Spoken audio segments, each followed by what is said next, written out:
Hi everybody.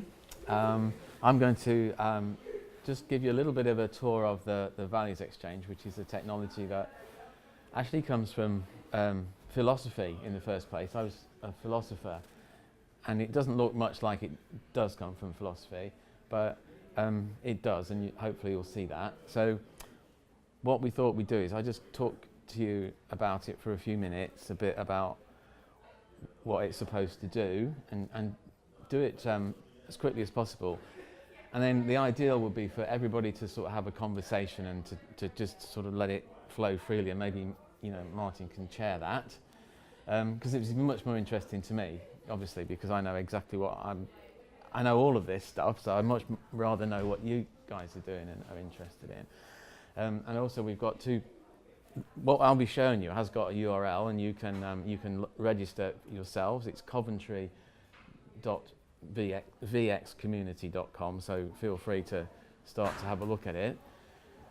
And we have two lecturers here that use it on a regular basis in this university. It's Teresa and Bernie, and no doubt they'll be able to contribute as well, talking about their experiences of how it's used. And if I remember, I'd like particularly to focus on actually how people use it, and the way in which the delivery of it creates its own learning environment, and you really don't have to support it. Clearly not. It's not didactic. It's Socratic, meant to be, and the level of support required to support students is really low. But if you do support it in an interested way, the reaction that you get is fantastic. So it's got a lot of things going for it, from a pedagogic point of view and from a disruptive technology point of view. So I'm just going to show it to you, and then just feel free to interrupt or ask or say anything at any point, please. Okay. So what we've got on the screen at the moment is the way it will look when you sign in, and you can put your avatars on, and you've got various things on the left-hand menu: profile, you have an e-portfolio, you have a news feed. So 3 or 4 years ago we decided to make it more like Facebook, so it's a bit like Facebook with brains, really. So my news feed, oops, that's my blog, can be accessed like this. On the home page you've got all sorts of issues presented to you, and you can search for other types of issue. There's about 14,000 issues on the Values Exchange, covering every subject under the sun. What I can see here on the top of my news feed is that K1, he's called K1 for some reason, who I actually know personally from Lincoln University, has just been on, and he shared his views on a survey. And the question is, are children fundamentally different from adults? So I can see everything that he's been doing, and I can see everything that other people have been doing, endlessly. So unlike the normal Facebook feed, this is a feed about stuff that probably matters more than a lot of the stuff on Facebook. And so I can connect with other people's actual engagement from an educational and questioning and debating point of view. So as soon as you register, you can find people as friends, and just like Facebook, their data will come onto the news feed for you as well, and very quickly you've got a really sort of active learning environment. So that's what it looks like at the moment, and what I want to show you is what it was originally meant for as well, because it's important to know that. It was originally based on an idea that if people could reflect ethically about important subjects, and they could do it with thousands of other people, that has got to be a good thing in many ways, and in lots of unpredictable ways. And to some extent that has actually happened. So I wanted to take discussion out of a small room like this into a much larger arena. And whilst on the system you can have polls and surveys, and I suppose by now traditional ways of asking people questions online, what it was originally built for is still unprecedented, and it's called the Think Screen. And I'll just show you what that is supposed to do, because that's really what the Values Exchange is. So the Think Screen experience is called a case. So if we go to any case, we can get a sense of what it's meant to offer. Okay, so I'm not sure who set this one up, it was me, for somebody else. And this is fairly typical. So the situation is described. Sharon is 36 with mild, moderate learning disabilities. She lives in a group home. She has a history of self-harming and is known to respond to treatment for her underlying depression, provided she is allowed to self-harm for up to 15 minutes a day supervised. That's a real situation. You're explaining to a new member of staff why this care plan may or may not be implemented on this admission. The new member of staff wants to discuss the restraint of Sharon to protect her. Do you agree with it? And so the proposal is that she is restrained to prevent self-harming, and you can agree with it or disagree with it. And the way you do that using your think screen is this.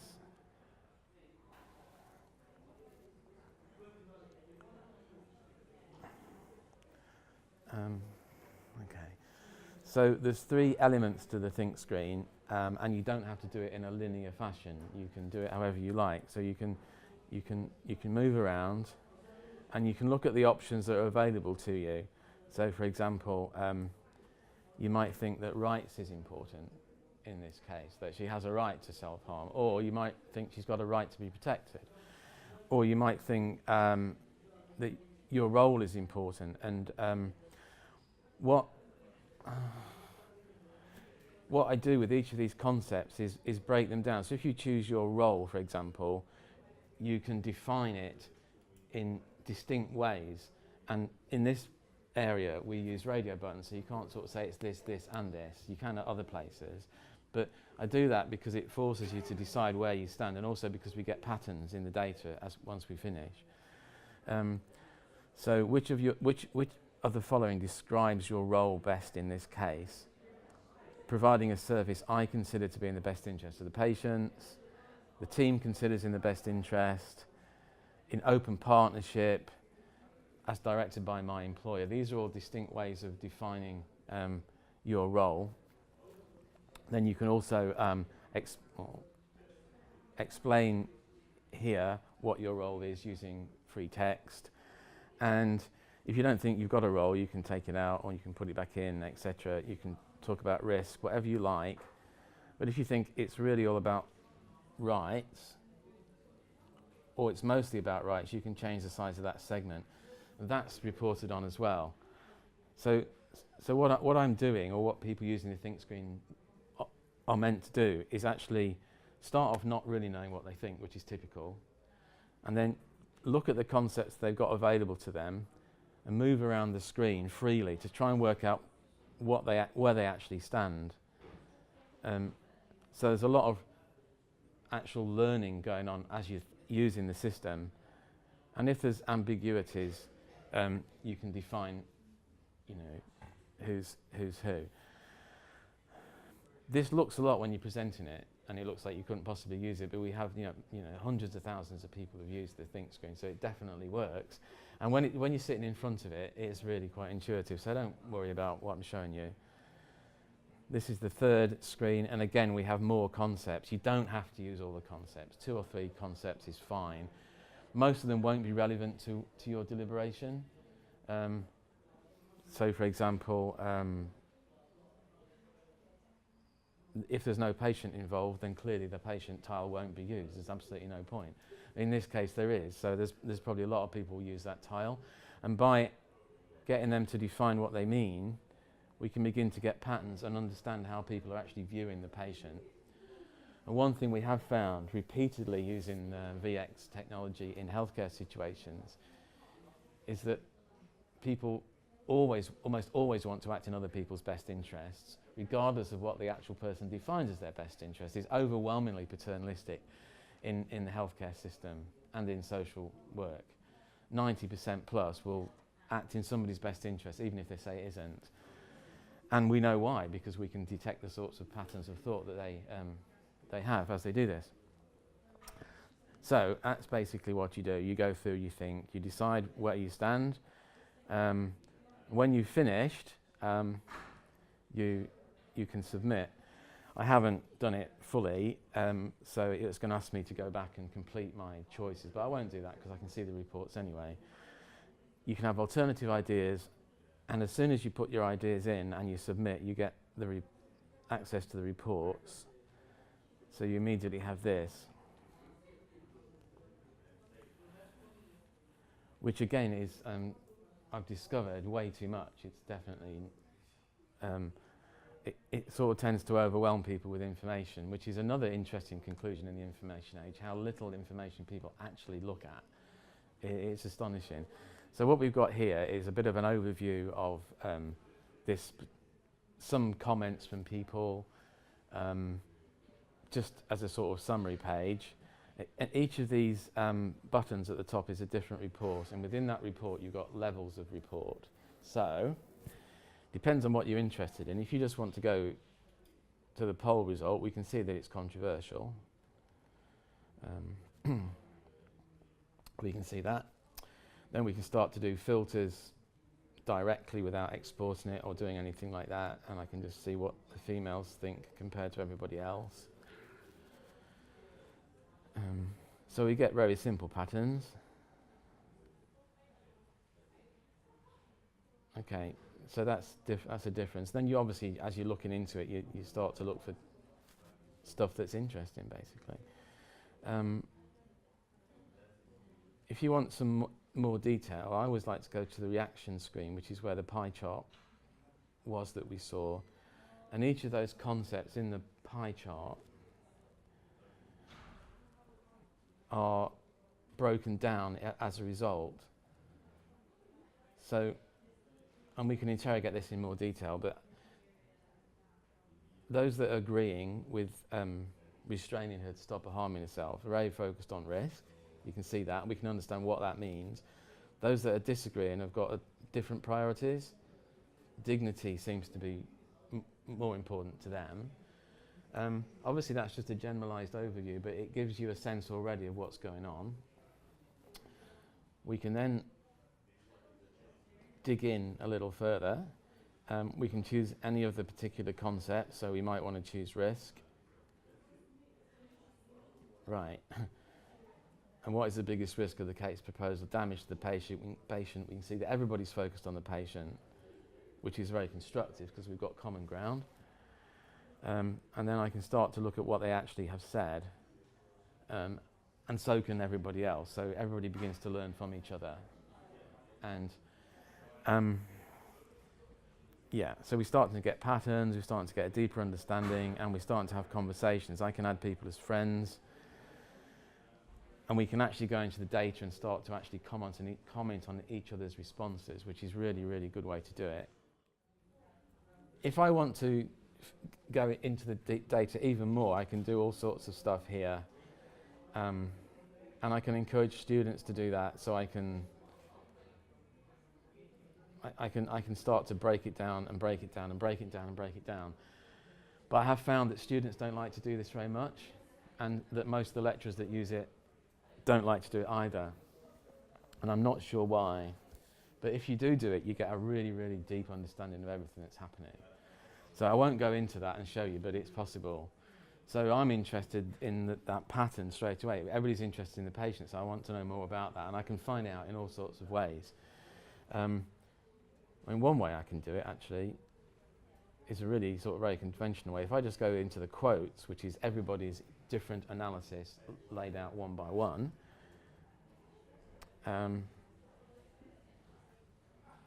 so I can see what she's done. Let's see if we can find an example of a comment.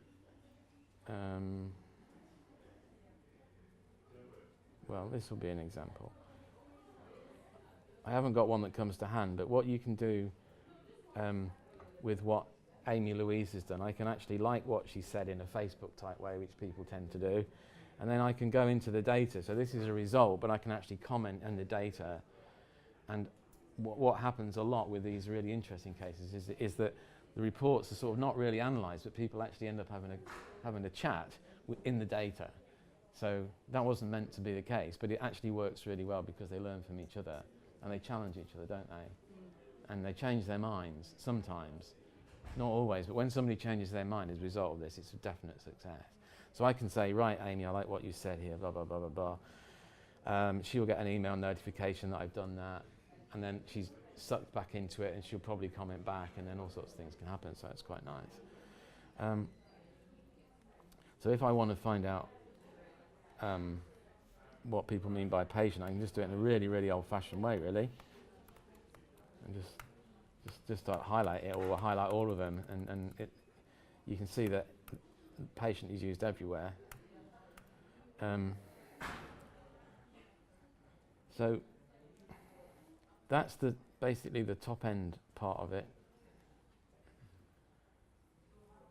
but it's become used in much simpler ways than that, which you're probably relieved to hear. And I'll just show you a couple. So this one is a survey, I think. Is it a poll? Is this a poll? Is that a poll? Yeah. There's a poll, isn't it? So I'll show you. So this is a poll. 14 agree. That'll be an example. There will be comments in this because it's a poll. So I'll just see what's gone on there. I've already responded to it. I responded there. That was me, I think, wasn't it? Everybody else responds here, but I'm used to it. So I strongly disagreed with it. I put my reasons down here, and then somebody has commented, etc., etc., etc. But what we do find is, if you do a simple poll, and actually, Bernie, you're really good at this. Bernie does a lot of polls. Is that whilst it's not like the think screen experience, not at all like the think screen experience, we do get a lot of stuff happening and a lot of engagement. And this is pretty typical. So Bob said something, I've said something back, Bob said something back more than me, and then somebody else has come in, and so on and so forth. So, and this can go on forever if you like. But at the same time, we've got the data there as well. We've got the quantitative stuff, and we can go into the demographics, so we can start to do all sorts of deeper things on it if we want to. And a couple of other things I wanted to show you that we've discovered works really, really well is to create groups. That's definitely the best way of doing it, so that you don't have to go to the Values Exchange in full, and so you don't need to get lost. You just go to the one URL, that's your group, and everything is accessible from your group page. So you can see everybody else who is in the group. You can see some of the issues that are set up for the group, and you can also see them on the other side. And then we have this post to everybody. We have a news feed within the group as well, so you don't have to go anywhere else. And we have boards on the top right where you can put educational challenges and other things, other information, anything digital really. So this board, accessed just from this group, which we call the Ethics Challenge Group, has 6 very simple ethical challenges. No theory, no philosophy directly, but just encouraging people to think and reflect and talk to each other. So I can open that. I've already got it open actually, and it's a board. Okay, so on this board you can put videos, and we've just got 6 challenges, and they're really straightforward insofar as anything is straightforward. And that's it, and I'll show you how we do that. So the first challenge is you find a banknote. There's nobody around. Should you take it? I mean, you know, but you wouldn't believe the sorts of conversations we have about that, and you wouldn't believe how people are different about it as well. And so all I've asked them to do is respond to a simple survey and then tell me how it felt. Okay, so I don't know if you can see that very well. You probably can. So there were certain options that we put in a very simple survey. So far we've had 21 respondents to that. You're leaving university, on your way home, after a hard day, you see a £100 note caught in a bush. It's happened to most of us, blah, blah, blah. Take the money for myself, just walk past, take the money to a police station, take the money to the university reception is the most popular option at the moment. But nobody ever agrees about it. And then when you start to actually again go to the reports, you can see people having conversations. I hope they are. Do they have conversations? Yeah, they do. Good. Okay. So that's the results. And again, everything's transparent. Everything's open. Nothing's hidden. Everybody who responds has the same access to these tools as everybody else. So there's the result again. And here's the comments that we load later on, just for stop it getting a bit too bulky with many. Take the money for myself. I take the money for myself. As you can see, if you answer it. And then people have picked me up on that. Other conversations going on. So again, it's like really interesting learning experience. Then I also wanted, as part of the challenge, to ask people how they feel about this situation. Because I found that decisions, well, you know, how we make decisions is, so I studied philosophy, so I was taught that we make decisions logically, basically, using concepts and reason and all that stuff. But of course, you know, we don't at all. And we do it emotionally, we do it psychologically, we do it socially, and we feel our decisions. We feel guilty, and that makes us, or we feel happy, and that's what it's about. So I always ask people how they feel. So how did you feel as you were deciding what to do? Nothing, puzzled, troubled, happy, guilty, confused, something else. And what most drove your decision? Past experience. So we're actually learning, everybody's learning about how everybody else makes decisions, so it's actually really exciting. We're hoping to get this with hundreds of people, actually, this particular set of challenges. And again, we can actually look at what people think about what drove their decision. So you can put any sort of learning material on here. It doesn't have to be ethics or philosophy, it can be anything. And what we've really learned is that people start to teach themselves, which I think is really what teaching is all about, actually, is allowing people to work things out for themselves. So what this vehicle has become a place where people can be very autonomous, very reflective, very polite, actually, with each other, and very, very, very, very supportive and inquisitive. And they don't lose anything. The conversation isn't transient, it remains there for people to think about later on.